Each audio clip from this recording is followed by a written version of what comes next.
नमस्कार, स्वागत है आप सभी का स्टेट लाइव में। मैं हूं माधवी पांडे आपके साथ। शुरुआत करते हैं बिहार से।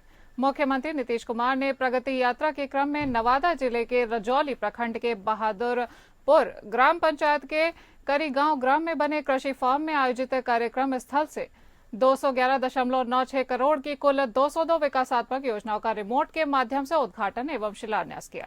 इसमें 138.06 करोड़ रुपए की 142 योजनाओं का उद्घाटन और 73.89 करोड़ रुपए की 60 योजनाओं का शिलान्यास शामिल है। मुख्यमंत्री नीतीश कुमार ने नवादा जिले में विभिन्न जगहों पर विकासात्मक योजनाओं का जायजा लिया और इस दौरान मुख्यमंत्री ने गोविंदपुर प्रखंड में गोविंदपुर रोड पथ में सकरी नदी पर उच्च स्तरीय आरसीसी पुल के प्रस्तावित स्थल का निरीक्षण किया। इसके बाद मुख्यमंत्री ने रजौली प्रखंड के बहादुरपुर पंचायत के करीगांव ग्राम के कृषि फार्म में बने कार्यक्रम स्थल पर डिग्री कॉलेज करीगांव के प्रस्तावित स्थल का निरीक्षण किया और इस दौरान अधिकारियों ने मुख्यमंत्री को डिग्री कॉलेज के निर्माण से संबंधित रेखा चित्र के माध्यम से जानकारी भी दी।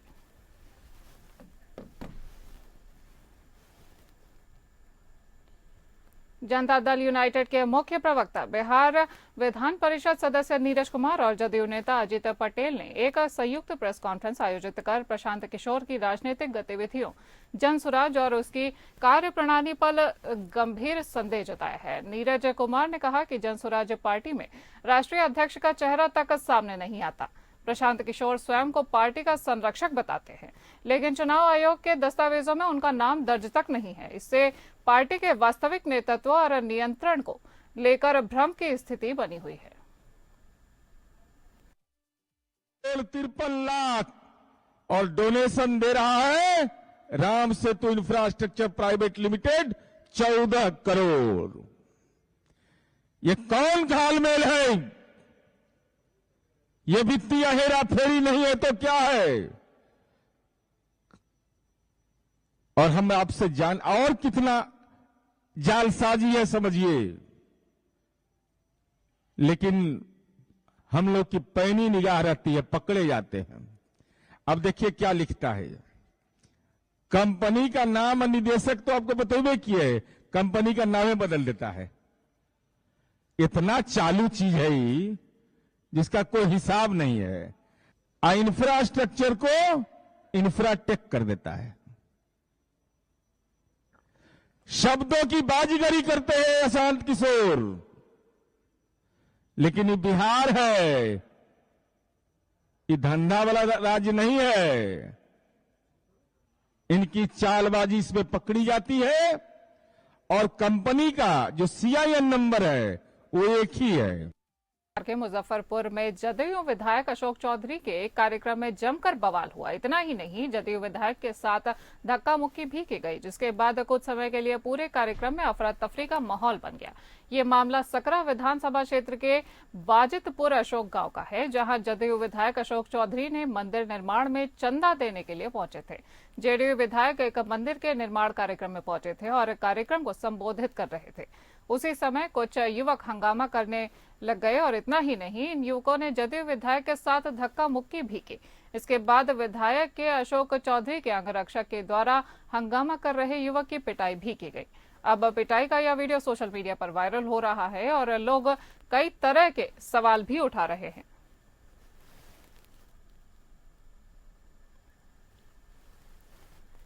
बिहार में स्वतंत्रता सेनानी सुपरफास्ट एक्सप्रेस ट्रेन में यात्रियों द्वारा जमकर तोड़फोड़ की गई। यह घटना मधुबनी और समस्तीपुर जंक्शन पर हुई, जहां महाकुंभ स्नान के लिए बड़ी संख्या में श्रद्धालु यात्रा कर रहे थे। प्लेटफॉर्म पर इतनी अधिक भीड़ थी कि यात्रियों को ट्रेन में चढ़ने का मौका ही नहीं मिला, जिससे स्थिति और भी ज्यादा तनावपूर्ण हो गई। जानकारी के अनुसार ट्रेन में अत्यधिक भीड़ होने के कारण कोई भी यात्री ट्रेन में चढ़ ही नहीं सका, जिसके परिणाम स्वरूप यात्रियों ने ट्रेन के इंजन के सामने जाकर उसे आगे बढ़ने से रोक दिया। मधुबनी जंक्शन पर हजारों श्रद्धालु ट्रेन पकड़ने के लिए पहुंचे थे। जब ट्रेन आई तो यात्रियों ने चढ़ने के लिए धक्का मुक्की शुरू कर दी और इस दौरान कई यात्री एसी कोच में चढ़ने की कोशिश भी कर रहे थे, लेकिन उन्हें जगह ही नहीं मिली। इससे आक्रोशित होकर कुछ यात्रियों ने खिड़कियों के कांच तक तोड़ दिए और ट्रेन में तोड़फोड़ कर दी।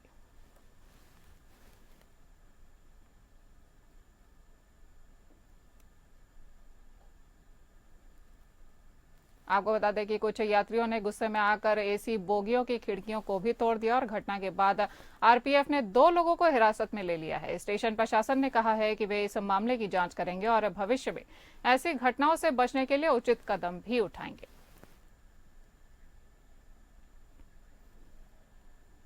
मुंगेर पुलिस ने 3 अपराधियों को एक देसी पिस्टल के साथ गिरफ्तार किया है। पुलिस को सूचना मिली कि कुछ अपराधियों कोतवाली थाना क्षेत्र के भूषा गली के पास लगातार हवाई फायरिंग कर रहे हैं, जिसके बाद पुलिस ने त्वरित कार्यवाही करते हुए मौके पर पहुंचकर 3 अपराधियों को गिरफ्तार किया है, जिसके पास से एक पिस्टल और मौके पर जमीन पर पड़े 3 खोखा को भी पुलिस ने बरामद किया है। तीनों अपराधियों की पहचान मुंगेर निवासी सनी मोनू और करण कुमार के रूप में हुई है। इस मामले में मुंगेर एसपी ने बताया कि भूषा गली के पास ये लोग रोज बैठते हैं और वहां शराब पीने का अड्डा बना रखा है, जिसका विरोध वहां के स्थानीय लोगों ने किया और विरोध से बौखलाए अपराधियों ने अपना दबदबा कायम करने के लिए फायरिंग की घटना को अंजाम दिया था। इससे पहले भी इन अपराधियों का आपराधिक इतिहास रहा है, जिसे पुलिस खंगाल रही है।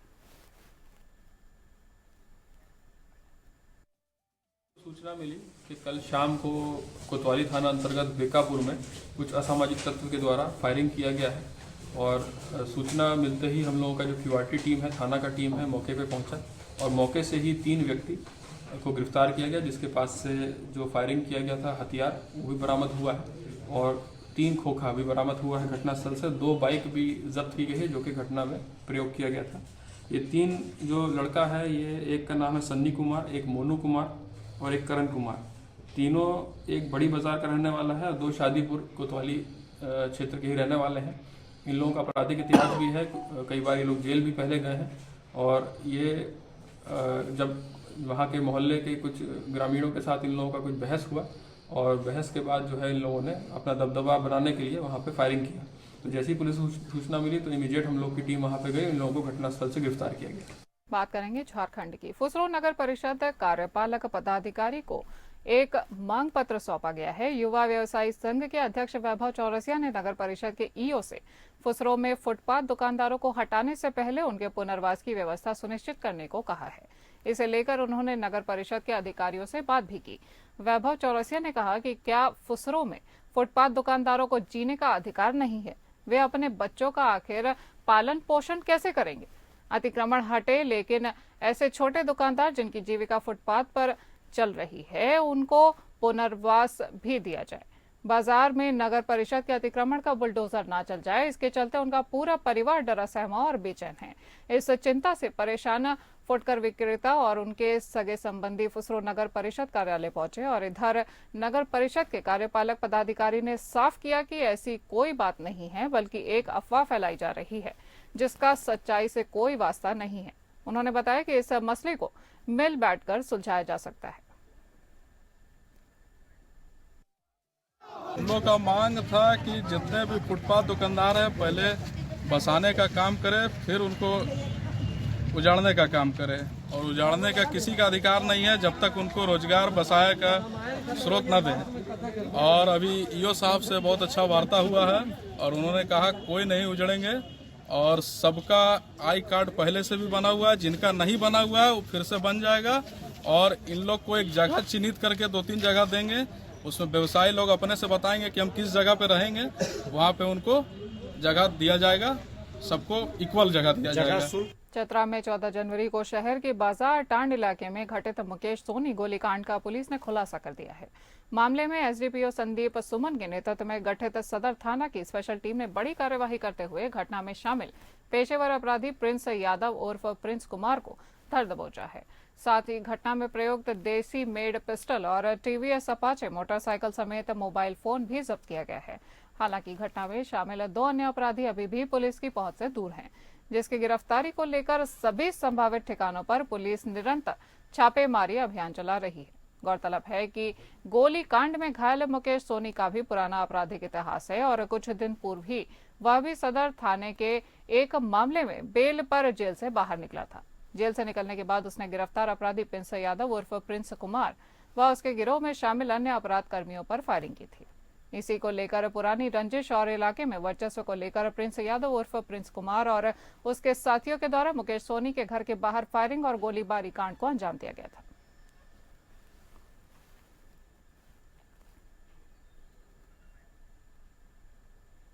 है कि 14 जनवरी को रात 10 बजे बाजार टाणी यहीं चतरा सदर में एक गोली चलने की घटना हुई थी, जिसमें एक मुकेश कुमार सोनी को रात में घर के पास ही गोली लगी।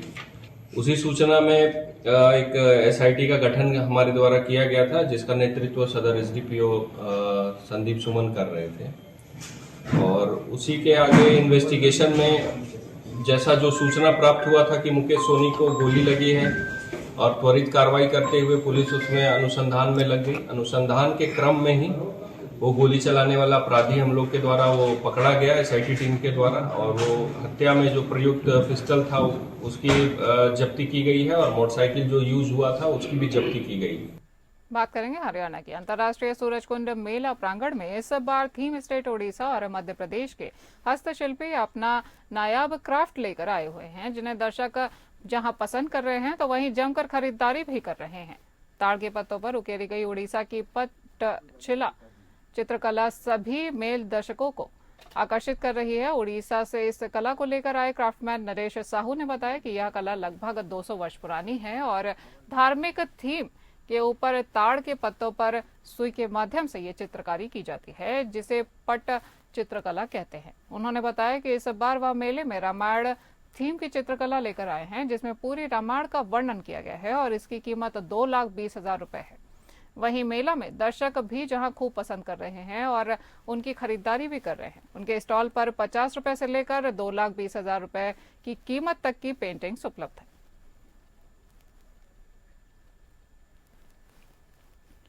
रोहतक की तेज कॉलोनी में फाइनेंसर ने एक युवक से पूरे पैसे मिलने के बाद भी ताबड़तोड़ फायरिंग कर दी, जिसमें युवक के पेट में करीबन 5 गोलियां लगी हैं और इसे गंभीर अवस्था में रोहतक पीजीआई में भर्ती करवाया गया है। घटना वहां लगे सीसीटीवी कैमरे में कैद हो चुकी है, जिसमें दिख रहा है कि एक स्कॉर्पियो गाड़ी में सवार होकर 2 युवक आए हैं और आते ही उन्होंने मारपिटाई शुरू कर दी, जिसके बाद एक युवक ने अचानक फायरिंग कर दी और दरअसल युवक ने फाइनेंस पर 20,000 रुपए लिए थे, जिसकी एवज में 37,000 रुपए वो दे चुका था। इसके बावजूद भी आरोपी लगातार और पैसे देने का दबाव बना रहे थे। वहीं घटना वहां लगे सीसीटीवी कैमरे में कैद हो चुकी है, जिसे युवक हाथ में रिवॉल्वर लेकर भागता हुआ दिखाई दे रहा है। रायपुर नगर निगम चुनाव में महापौर पद की भाजपा प्रत्याशी मीनल चौबे ने अपने मताधिकार का प्रयोग किया और जनता से अपील करते हुए कहा कि ज्यादा से ज्यादा लोग अपने मताधिकार का प्रयोग करें और कमल खिलाएं। प्रधानमंत्री नरेंद्र मोदी की बातों को दोहराते हुए उन्होंने कहा कि हमारे प्रधानमंत्री नरेंद्र मोदी ने काफी समय पहले एक बात कही थी, अंधेरा छटेगा और कमल खिलेगा। और निश्चित तौर पर 15 वर्षों के अंधकार के बाद इस बार जनता में अभूतपूर्व उत्साह देखने को मिल रहा है। मैं प्रचार के दौरान इस बात को अनुभव कर रही हूं कि इस बार भारतीय जनता पार्टी पूर्ण बहुमत के साथ निगम में आने वाली है। बात करेंगे मध्य प्रदेश की। मध्य प्रदेश पुलिस की एसटीएफ ने डिंडौरी जिले के जंगलों में एक बड़ी कार्यवाही को अंजाम दिया है। एसटीएफ ने डिंडौरी पुलिस के साथ मिलकर जंगल में संगठित रूप से शिकार और ड्रग्स का कारोबार करने वाले गिरोह का पर्दाफाश किया है। एसटीएफ ने डिंडौरी के 1 ग्राम पड़रिया साकल में छापा मारी की कार्यवाही करते हुए गिरोह के 4 सदस्यों को धर दबोचा है और आरोपियों के कब्जे से 940 किलो गांजा, 8 धारदार चाकू और वन्य जीवों के शिकार में इस्तेमाल होने वाले 52 बम भी बरामद किए हैं। दरअसल महाराष्ट्र के चंदपुर में बाघ की खाल के साथ गिरफ्तार एक आरोपी से एसटीएफ को एमपी के फॉरेस्ट एरिया में इस गैंग के सक्रिय होने का इनपुट मिला था।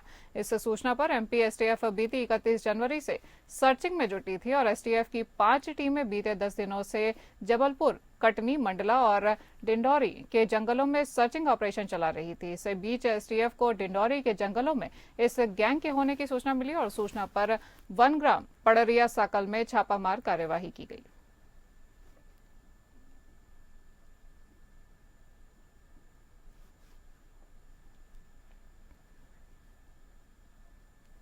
राजगढ़ जिले के नरसिंहगढ़ में 11 साल की मासूम के साथ हुए दुष्कर्म में आरोपियों की जल्द गिरफ्तारी और नशे पर रोक को लेकर सड़क पर उतरे सैकड़ों ग्रामीण थाने के सामने बैठकर उन्होंने अपना विरोध जताया और मुख्यमंत्री के नाम उन्होंने ज्ञापन भी सौंपा।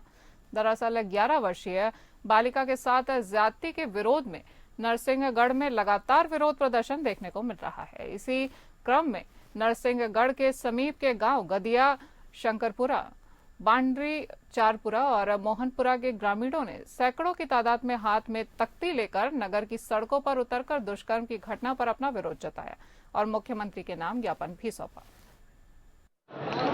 आज जो नरसिंहगढ़ में अपने संजय नगर मोहल्ला में जो एक नाबालिग बच्ची के साथ जो अप्रिय घटना हुई थी, उस विषय पर हमारे 4-5 गांव के ग्रामीण जन उस बालिका के न्याय के लिए हम पुलिस प्रशासन को आवेदन एवं जन समुदाय के द्वारा चेताने के लिए आए और उन दोषियों पे कड़ी कार्रवाई हो।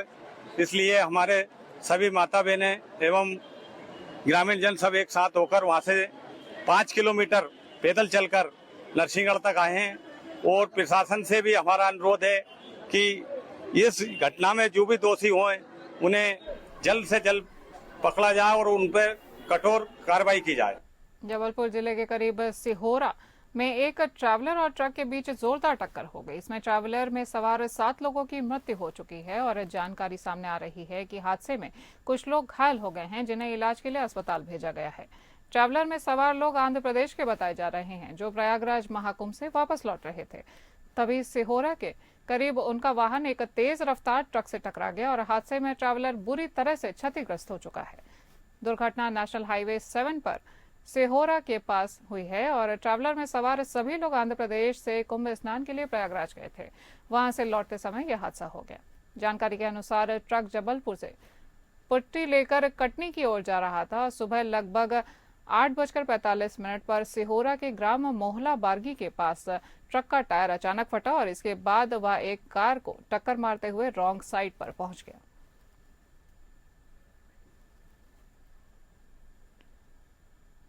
डबरा के भीतरवाड़ थाना क्षेत्र के ग्राम सरवा में एक सनसनीखेज मामला सामने आया है। यहां प्रेमिका से मिलने पर घर में घुसे प्रेमी की परिजनों ने पीट कर हत्या कर डाली। दरअसल शिवपुरी जिले के बरुआ निवासी गवेंद्र बघेल अपनी बहन के यहां आया हुआ था और बहन के घर के पास में ही रहने वाली बघेल परिवार के यहां रविवार की आधी रात को युवक अपनी प्रेमिका से मिलने उसके घर में घुसा था, जहां प्रेमिका के परिजनों ने उसे देख लिया और जिसके बाद परिजनों ने युवक की लाठी डंडों से पीट कर उसकी हत्या कर डाली। इसी दौरान ग्रामीणों की सूचना पर पुलिस भी घटनास्थल पर पहुंची और घायल को भीतरवाड़ समुदाय स्वास्थ्य केंद्र लेकर आई, जहां गंभीर हालत में होने पर उसे ग्वालियर रेफर कर दिया गया। इलाज के दौरान युवक की मृत्यु हो चुकी है और अब पुलिस मामले की जांच में जुटी है। बात करेंगे महाराष्ट्र की। कल्याण के लक्ष्मी मार्केट में दिन दहाड़े एक किसान पर जानलेवा हमला सनसनीखेज मामले में तब्दील हो गया है। हमलावर ने सिर पर टोपी और मुंह पर मास्क लगा रखा था, जिससे उसकी पहचान नहीं हो सकी, लेकिन पुलिस ने आरोपी को ढूंढ निकाला है। जब इस प्रकरण का खुलासा किया गया तो चौंकाने वाला तथ्य सामने आया। बारकू मड़वी नामक किसान पर नकाबपोश हमलावर ने चाकू से एक के बाद एक लगातार वार किए और जब उसे यह लगा कि किसान मर चुका है तो वह वहां से फरार हो गया। घटना के बाद तुरंत पुलिस सक्रिय हो गई और आरोपी को गिरफ्तार कर लिया है। पूछताछ में पता चला है कि आरोपी और कोई नहीं बल्कि किसान बारकू का सगा भाई कृष्णा मड़वी था और हमले के पीछे पैतृक संपत्ति का विवाद बताया जा रहा है। पैतृक संपत्ति में कृष्णा को बारकू हिस्सा नहीं दे रहा था, जिससे आक्रोशित होकर उसने बारकू को रास्ते से हटाने का फैसला कर लिया। फिलहाल गंभीर रूप से घायल किसान बारकू मड़वी का उपचार चल रहा है।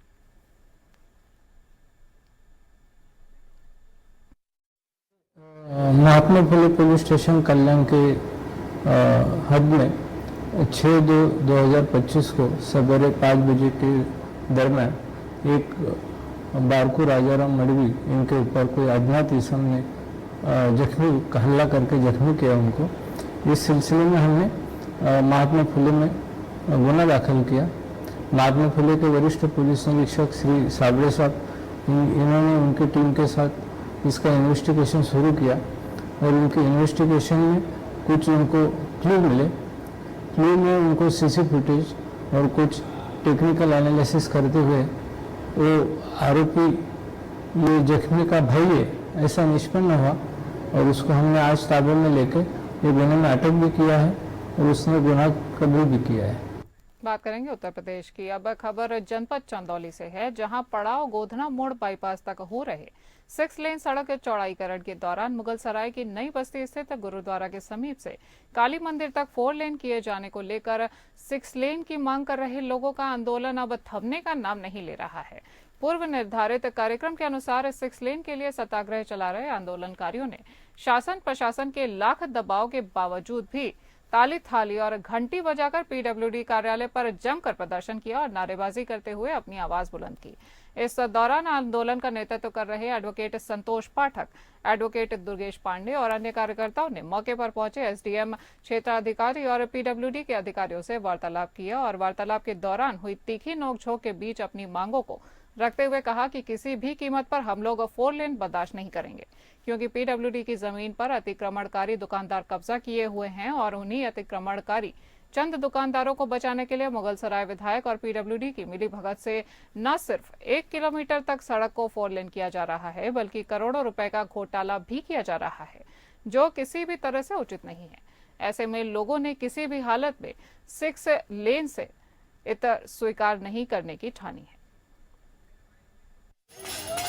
अभी यहाँ पे कुछ भीड़ इकट्ठा हुई थी जिसने 2 ज्ञापन दिए हैं, एक माननीय मुख्यमंत्री जी को संबोधित और एक जिलाधिकारी महोदय को संबोधित ज्ञापन दिया हुआ है, जिसमें इन्होंने विषय लिखा है माननीय मुख्यमंत्री जी के ज्ञापन में कि हमें देखिए, हम लोग 1 महीने से 6 लेन बनवाने के लिए मुगलसराय में आंदोलन कर रहे हैं। प्रशासन मेरी आवाज नहीं सुन रहा है, इसलिए हम लोग ये तय किए हैं कि हम लोग ताली थाली घंटा डमरू झाल ढोलक जो कुछ भी बजने वाली चीजें बजाएंगे और यहाँ से आवाज लखनऊ तक पहुँचाएंगे। मेरी जन्मभूमि कर्म भूमि अभिमान है मेरा नगर मुगलसराय, और इसके विकास में अवरोधक जो बने हुए हैं उनके विरोध में आज यहाँ शंखनाद है। शंखनाद नगर की जनता के साथ एक सुर है सबका। We want 6 लेन की मांग के साथ आज नगर की जनता आक्रोश से भरी हुई है और सड़कों पर है। इस बुलेटिन में इतना ही। नमस्कार।